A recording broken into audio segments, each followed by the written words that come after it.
Hello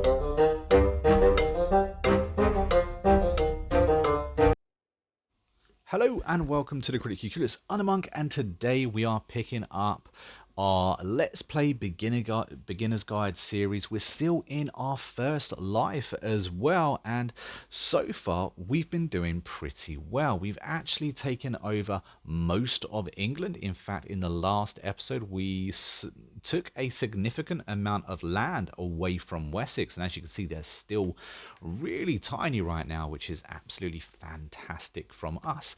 So if Crusader King content is something that you are looking to see, then this could be the channel for you guys. We are covering everything when it comes to Crusader King content, updates, guides, tips and tricks, that kind of thing. So if that's something you want to see, don't forget to hit that like button and of course subscribe to the channel. All interaction is obviously welcomed and really helps out with the YouTube algorithm as well. We also have an active and growing Discord, guys, so if you want to jump in, chat about the game, maybe problems you have, or just share your story, come in and say hello. The link for that will be down in the description. So let's get into this episode and start rolling. Crusader Kings is a huge game, and so of course whenever I load up a brand new game I have to have a look around, see what's what and what we can actually do. We're going to start by looking at our hints as always, seeing what we can do. I do want to expand and get a bit more land, but in order to do that I'm going to need more prestige. So I'm probably going to need a little bit more money as well. We have 2 children that are lacking guardians. Let's solve that problem. There we go.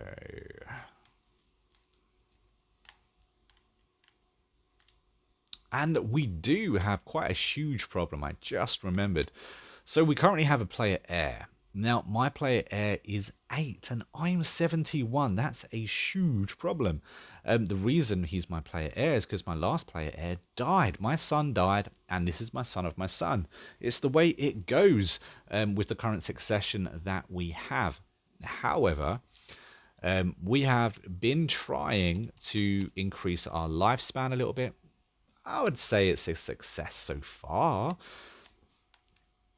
However, to get to Iron Constitution, which would be the medium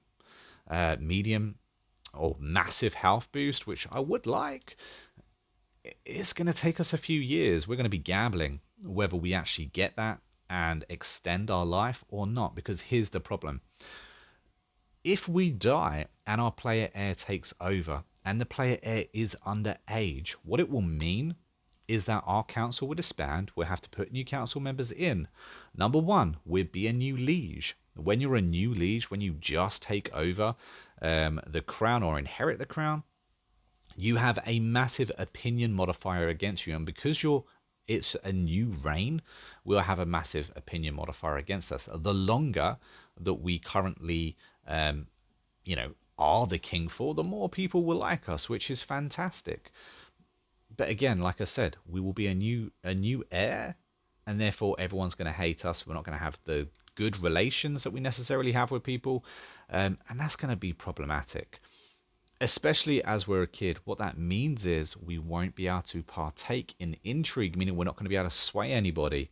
The most we'll be able to do, I think, is gift somebody something, which really doesn't account for too much. So it's going to put a massive swing in things that are happening. Not only that, but someone like Prince Ragnar. Where is Prince Ragnar? I believe he's my oldest son, my oldest living son. Yeah, there we go. He's going to be a powerful vassal, and he's going to think, hold on a minute, my nephew should not be king. That's going to be quite a big issue. So what I would recommend having a look at doing, if you already have a large family, we do have quite a large family. However, an 8-year-old, a 10-year-old, a 12-year-old taking over just isn't going to work for us and our kingdom. It's going to cause quite a lot of issues. What I'm going to do is imprison him. Not only imprison him, but I'm going to execute him, which is, extreme, but it's for a good reason. And when we do that, what should happen is Prince Ragnar will take over. And the reason I think that's a better option, if we have a look, if Prince Ragnar takes over, he's 55 currently, he'd be around 60. He already has decent heirs that are set to take over, which for me is fantastic because the first one that's going to be taken over is currently 21. Meaning, nothing's going to get divided up massively. We might have a problem after that because he does have 3 sons. But the main title should go to this guy right here, who, like I said, is 21 currently. He have a long reign. We'll be able to get quite a bit done, but it also means that it's a little bit more stable. What we're trying to hope for is a stabilized kingdom. And Prince Ragnar taking over. Is it Prince Ragnar? That is not Prince Ragnar. Ignore him. But him taking over is going to be better for us in the long run. Where is Prince Ragnar? I swear I have a Prince Ragnar. Nope. Yes, I do have a Prince Ragnar. I thought I did. Random. Okie dokie. So let's see if things play out the way I think they're going to play out anyway. I could, of course, have gone down the route of disinheriting, but disinheritance is cheaper at the beginning. However, because I'm old now, about to die, he's about to have his inheritance. If I try to disinherit him, it's going to cost me a lot of prestige that I can't afford right now. Therefore, doing the nasty and kind of, beheading him, it's a friendly beheading. If ever there was a friendly beheading, this is definitely it. But it's just the right option for the country. And there we go. My son takes over. And of course, his primary heir is this guy right here, who again is a decent age as well. So I quite like that. I think that's going to work. And we have a little bit pressure off us now. We don't have to try and ensure that we actually live for another 12 years. Because, let's face it, we're currently 71. The chances of us actually living to 83 are quite minimal. But anyway, what we were doing is trying to expand again. And for that, we're going to need some prestige. So let's have a look. Let's jump into a feast and see what happens. We did just probably get an opinion modifier. People aren't going to be happy with us. We did just behead our son. So let's go into a feast and make everyone happy and forget about what just happened. Conveniently forget about what just happened. Let's fast forward the game. Unpause it real quick. Yes, we did definitely just do a sinful act.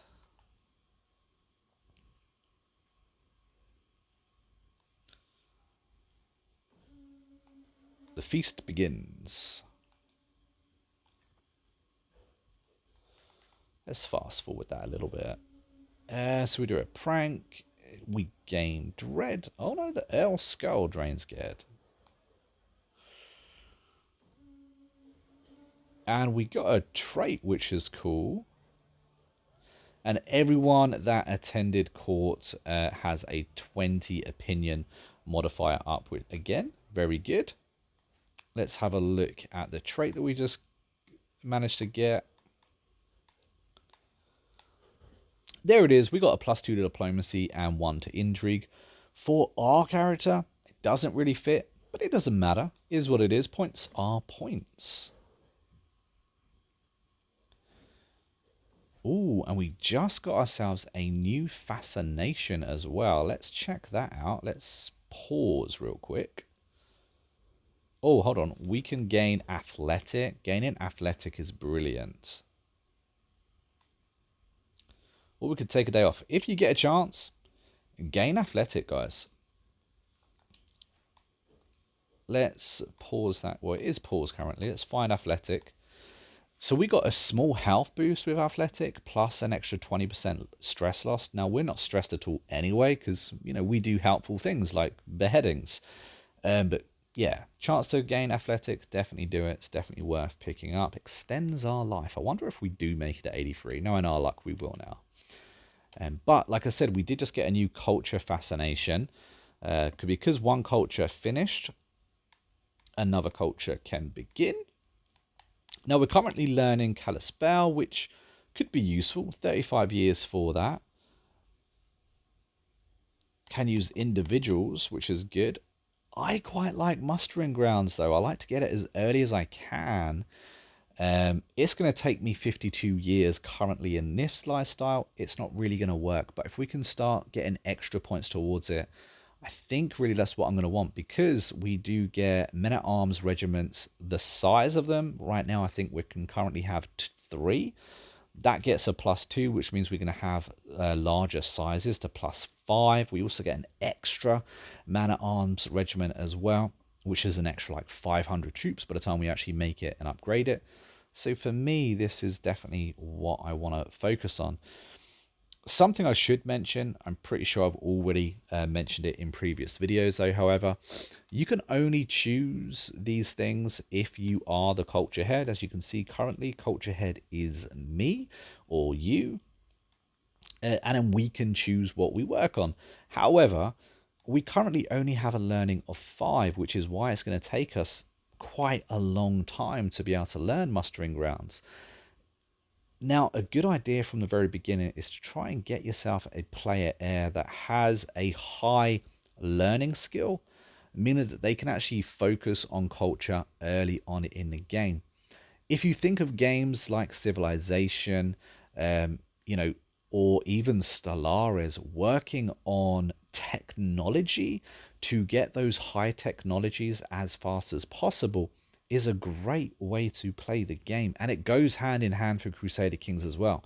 If you can get yourselves a high learning character, maybe even get Genius or Quick, having them have a player heir with learning as well, high learning, do your lifestyle focus as learning, you're going to be able to absolutely fly through a load of these cultures and really get those innovations going very, very quickly. That's my 2 cents on that anyway. But we do have enough prestige now to take over somewhere else, so I guess we should have a look to see just who we should take over. Now, Cornwall is definitely someone I want to take over. However, I wouldn't mind extending into Ireland as well. Let's have a look at Cornwall though. Cornwall actually have 2 allies. East Francia. Where is East Francia?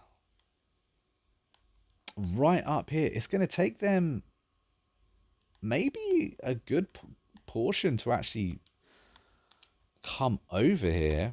We can actually vassalize as well. If we can get this done quickly, that might work really well. Where is it? There it is. We move our rally point, pop it right here. All we have to do is take over the 2 castles and then we're all cushy. So this is a bit of a gamble, but we're going to be rallying here. It will take us 4 months to take over the first castle, 4 months for the second castle. So that's 8 months. They have to rally troops all the way from here. It's going to take them a year to get to us. I'm gambling that we'll be able to take over the castles before they can get reinforcements. But I guess we're about to see if I'm going to be right or not. Forced vassalization. We could call in reinforcements if we needed to. I'm hoping we don't need to.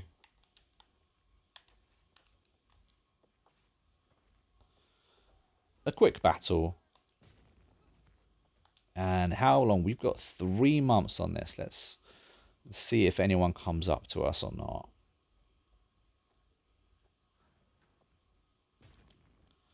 Took over the first one. And we need to take over this second castle. We already knew that.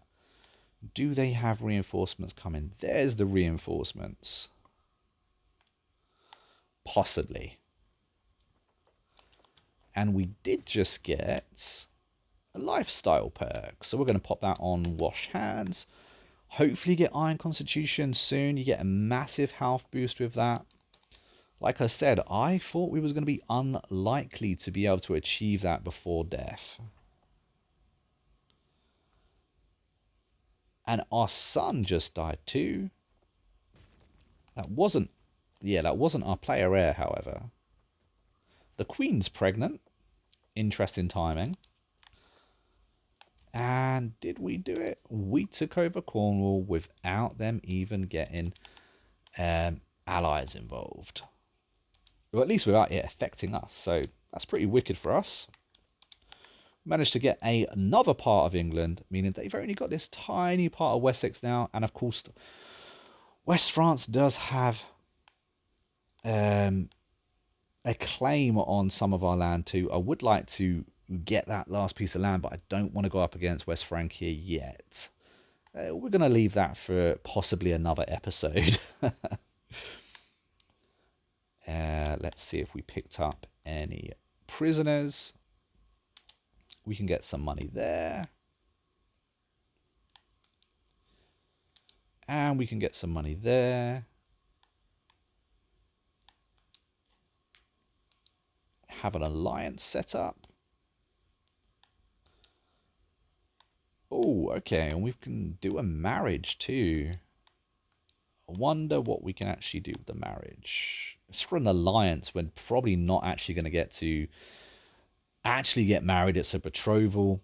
I doubt there will be children that come out of it, but we do get a strong alliance. And remember, alliances keep people off your backs. If we didn't have the alliances that we have currently, you know, there would be a lot of people looking to attack us because we only have 2,000 troops. It's only because we've got these strong alliances that we're able to stay alive right now.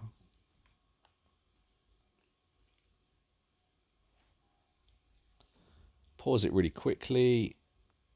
We're not injured, but we are we need a physician is what we need. There we go. We'll hire the best one we can. Do no more than is necessary. And we gained reduced symptoms. Well, that's kind of good. We did die. That's unfortunate. But we've gone over to our grandson. That's a real shame that we died. Is what it is, I guess. However, the one good thing is that we are currently, you know, an actual grown up. We can do intrigue level. So it's going to work out. This was the guy. I'm pretty sure his father was my player. He must have just died before us, which was kind of crazy timing. In a way, this has worked out better than I thought because not only have we now, you know, gone into a new life, we have now kept our kingdom together. As you can see, England's looking nice and pretty, but we're doing it with a young life as well, which means we're going to be on this throne for 40, maybe even 50 years. There's going to be a lot that's going to be happening there. If we have a look to see where he is, he doesn't necessarily have the best traits at all. In fact, stewardship's terrible, marshal's poor, diplomacy's average, intrigue's average, learning's poor. All of this really sucks. However, we've got a long life to try and do some stuff. And we don't currently have a wife, which is good, meaning we can actually get alliances there. We have a concubine who is pregnant. That's not something I wanted. So it looks like we're going to have an heir, which is unfortunate. However, I think this could have gone a lot worse. Imagine, I mean, what were we, 1 year in, 2 years in this episode so far, which means that we would have had a 10-year-old take over. And if that 10-year-old had taken over, we wouldn't have been able to do anything when it comes to intrigue. So the first thing we need to do is going to be to actually sort out our court. And another thing, real quick, we actually died moments after forced vassalization of Cornwall. Had we had died before that moment, then going into that war would have been completely wasted. We wouldn't be able to force vassalize them. It would have been an immediate nullification of that war. And Cornwall still wouldn't have been ours, and we wouldn't be able to go after it because we didn't have forced vassalization. We'd have had to do that war again, and as you can see, we don't actually have the prestige to carry out a fight anyway.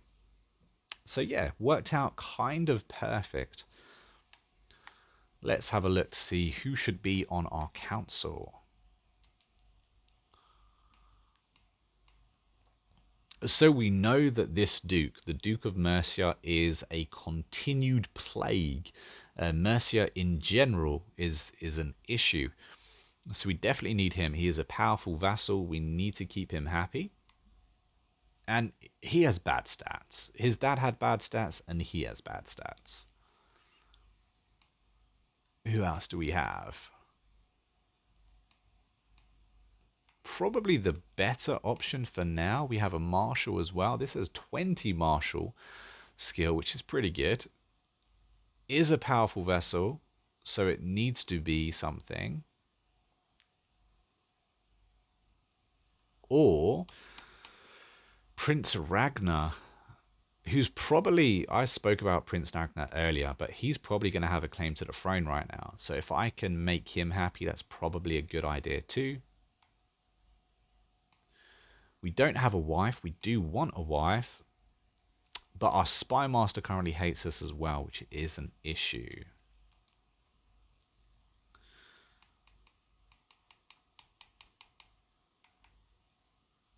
Although find our mother likes us. Only has 10 intrigue. But having a spy master that doesn't like us is problematic. However, that 23 is really good.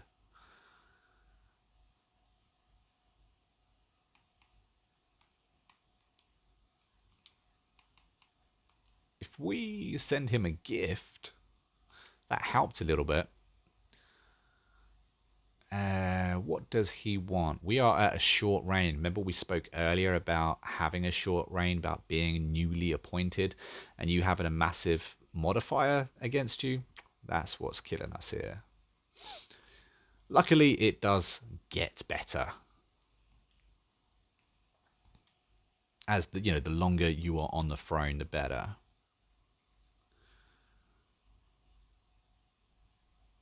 Oh, there we go. So our mother works really well in the religious spot. She also likes us, so that's one less appointment we have to worry about. So let's pop that there. We have one council seat member that actually likes us. Let's go for Prince Ragnar. We're going to go for a sway scheme and try and get them to like us a little bit better. We're also going to... I was going to send him a gift, but he's a little bit expensive. Don't like how expensive he is.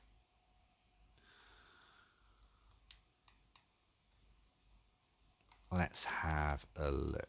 A murder scheme doesn't have a high odds of working. Could fabricate a hook. I just think he's going to be a problem. Let's see if there's any factions formed against us already. There is a faction. Wants lower county control. That's just a little bit of money. He's 540%. That's definitely going to happen any moment. He's the leader, okay, of the peasant revolt. Like I said, he's probably going to put that forward any moment.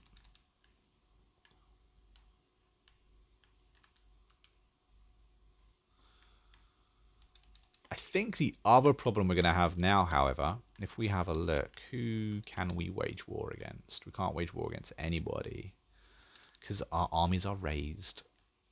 Let's go and sort that out.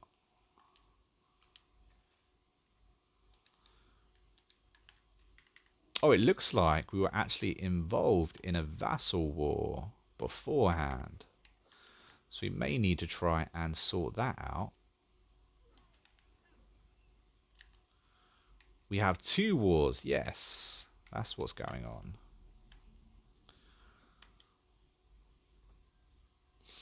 Let's try and sort this out real quickly. We're ill again. Send for a physician, please. The most expensive one you've got. And no more than is necessary is always a good idea. Although it didn't work for us last time. There we go. Now let's disband this real quick. So we've got 0 alliances. So again, alliances is something to definitely have a look at. You have to remember when it comes to alliances, guys, that it's, you know, it's per life, per generation. The alliance isn't there forever. Just because you know, marry someone off, you get an alliance with them. If you're dead and your heir takes over, you don't have that alliance anymore. And because we don't have that alliance, because we don't have those alliances, those strong alliances that we built in our previous player, right now we're very vulnerable. So that's another thing to 100% look at before kind of, you know, continuing your playthrough. Always look at those alliances. I think after council, alliances is one of the things you're going to have to look at almost immediately. Luckily, we're unmarried right now, so we could find a spouse, look for alliance power, and see who the most powerful person is. So we're currently going to be able to get an alliance power of 3,200, which is definitely going to help.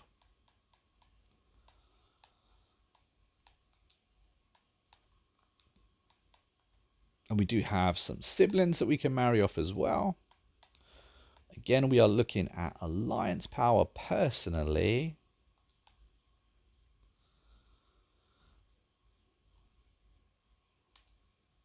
Even at matrimonious marriage, we still managed to get 1,000 alliance power there, so I'm happy with that. Who else have we got that we can kind of grab a quick alliance with? Ooh, my half-brother is a vassal. And does not like me. He's an absolute git, is what he is. My half-sister. Let's see if we can get another alliance running real quick. Only 555, but it is something. We do need to educate the child, however. And I believe that's everyone there. So let's look at our parents.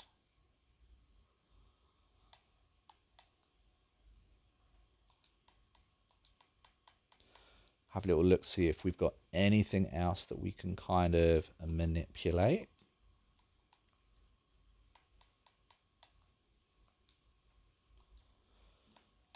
Oh, and the one thing I forgot to do is go to the barbershop. We've just inherited the new gear. So let's, you know, we want to be jamming, right? I think I prefer that crown. We have no hair at all, and we have a rocking Viking beard. Where's the Viking beards gone? There we go. Clothes are set on default. We don't want that. There we go. We're nice and noble now. We're looking the part. As long as we survive the next couple of years, we'll be cushy. We've got a couple of alliances which I think are going to help us quite a bit. We need to keep a look-see at this, however.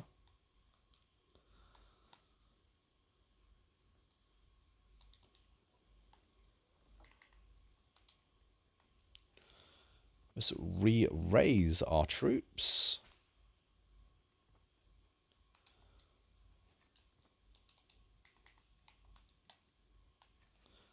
Making sure we get this sorted as quickly as possible. Oh, we just got a couple of factions created against us as well. Need to check them out. We lost the ill trait, which is Kushti. And we knew that was coming. Better pause it really quickly because I just remembered I made a flaw. We forgot to pick a lifestyle. Problematic. So we've already got one perk in intrigue unlocked. Not really interested in intrigue, to be fair. I think we're going to go...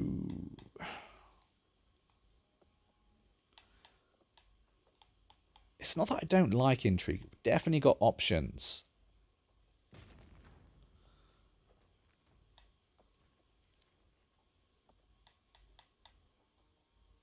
But I'm thinking learning. I'm thinking... Or we go martial. This is kind of one of those characters that doesn't really have... He's not really excelling at any one thing. So it doesn't really matter too much where we go here. It does matter kind of like who we take over and why we take them over. I do like Force Vassalage. It's just one that I do quite enjoy.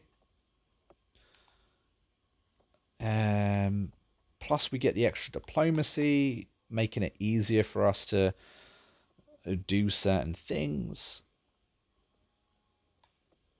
I think that these are a good option. Yeah, let's do that. Let's do this. We'll do this, go straight Force Vassalage. Maybe even Befriend, because we've got quite a few problems right now. If we can make a couple of friends, that's going to help us out down in the long term. So we'll do that.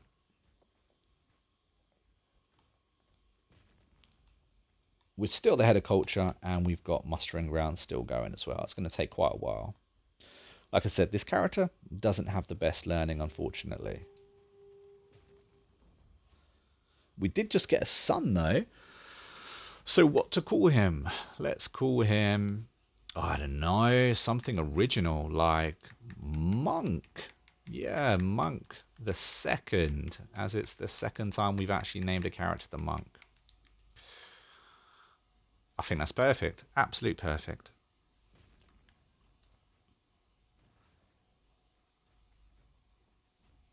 Let's see what happens.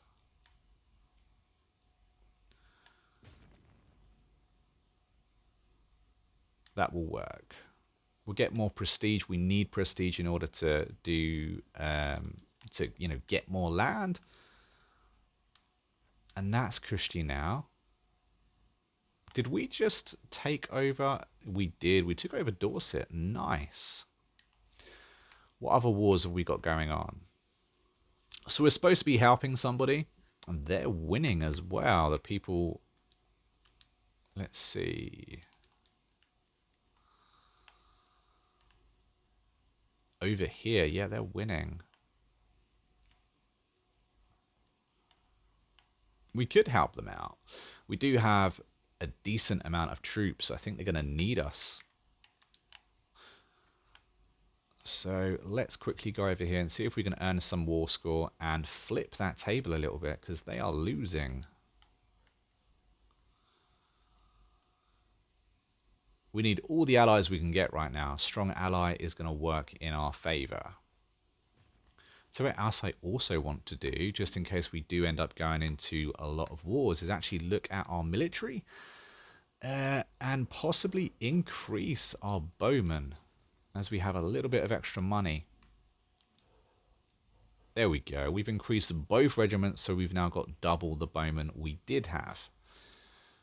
And I think we're going to do the same for our light footmen as well. There we go. So we're going to have 300 extra men-at-arms shortly. Of course, they've got to gather and they've got to produce, but once they're Kushti, we will be a little bit stronger.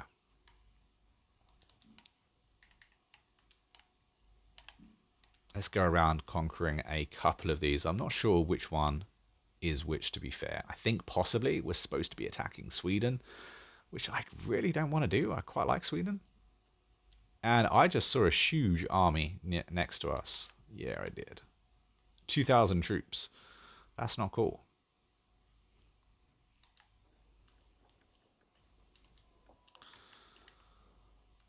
There we go. We have one left.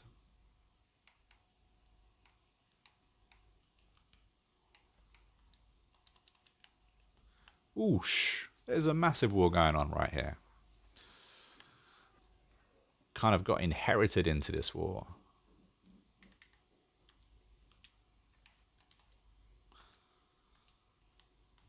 Let's go over here. We're gonna have to do this the long way. We couldn't do. I was gonna disband, but it's having some.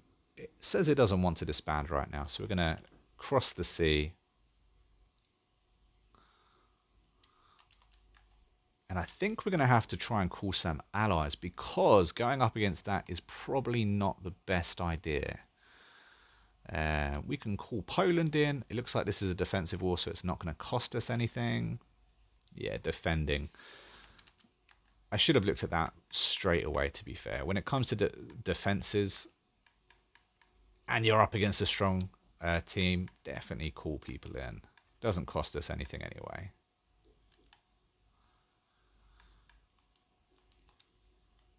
There we go. We can sit back for a moment.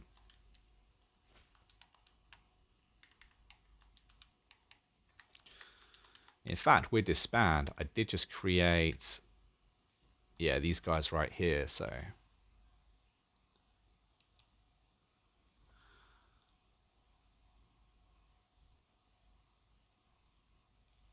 waiting for my allies to come in really before I re-get my troops into this battle. The first time it happened, I barely even noticed it, but Elskar has grown bolder.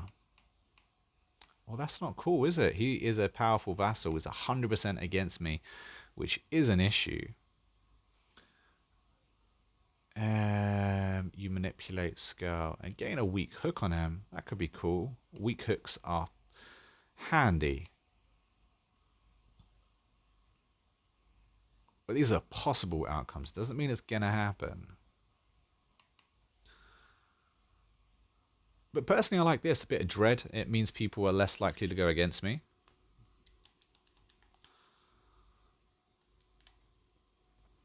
There we go. We've got some defenses coming in, which is cool. We've got quite a bit there, actually. Let's move our rally point.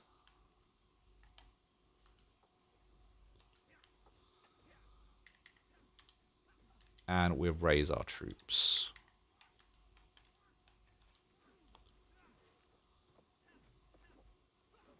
Here we go. We'll try and take that back. It's 3 months to take it back. Oh, we're at war. At war. We're in a fight. Still not cool. You become a vessel of Prince Monk II. That's not a good idea. And we've got another. We've got a war of England. That's gonna suck. Let's have a look to see where they are. Don't think that's going to be so bad. He's got a claim, but they haven't got that many troops, which is good for us. Let's take back Dorset, or at least attempt to. But yeah, absolute craziness. Wars breaking out left, right, and centre. But oosh, am I glad that I managed to get that alliance? Those couple of alliances, absolute vital.